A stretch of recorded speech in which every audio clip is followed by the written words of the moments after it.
Балыктарга Айтбек Айтмаматов күндө 2 мал 1 килограмм жемди бөлүп берет. Көлмөдө 100 миңден ашык чабак бар. Жакшы кароо болсо форель балыгы 1 жылда 1 килограмм салмак кошот. Чоңойгондо салмагына жараша жемдин өлчөмү дагы көбөйүшү шарт. Тордон сырткары чыгарылбай багылган балыктар аябай назик келип, көп жем жесе же аз тамактанса дагы өлүп калышы ыктымал. Ооруп калган балыктар сууга калкып чыгып калат. Аны Айтбек көлмөдөн бөлүп алат, себеби башка балыктарга дагы оору жугушу мүмкүн. Бизде Турциядан жана Европадан икралар келет.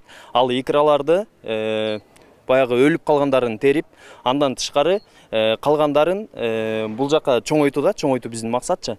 Анан балыктарга өз убагында жем беребиз. Анан жемдер дагы бөлүнөт. 2-чи, 3-чү, 4-чү жана 5-чи болуп.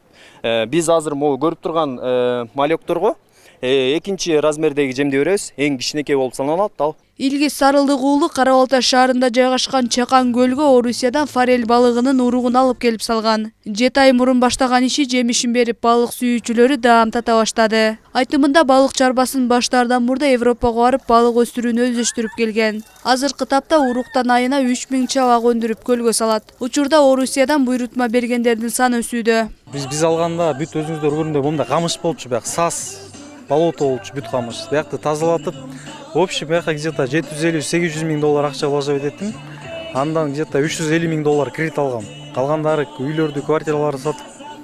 В общем, бүт акчаны суда вложили да.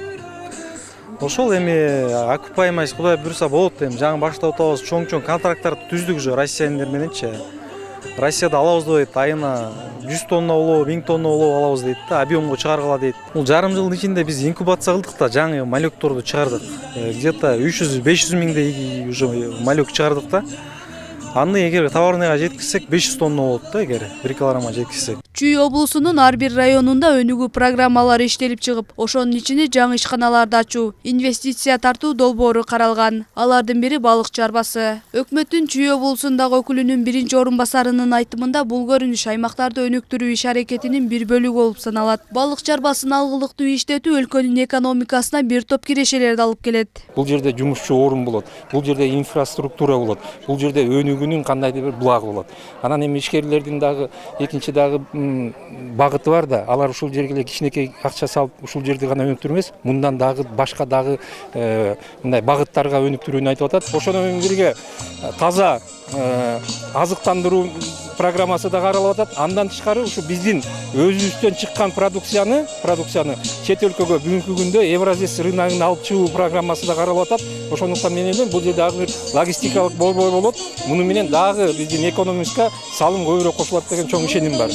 Камыш басып жаткан саздуу жерди өздөштүрүп, балык чарбасына айланткан ишкер бул нерсе менен гана чектелбей, өлкөнүн бардык тубандарында мындай чарбаларды ачмакчы. Жыйынтыгында адамдар жумуш менен камсыз болуп, Кыргызстандын экономикасын бир топ алдыга сүйрөй алат. Өлкөдө өндүрүлгөн форель балыктарын кийинки жылдан тартып, коңшу Казакстан, Кытай, Орусия жана Европага экспорттолот. Айсара Тыналык кызы, Бекназар Шерманбетов, Нью ТВ.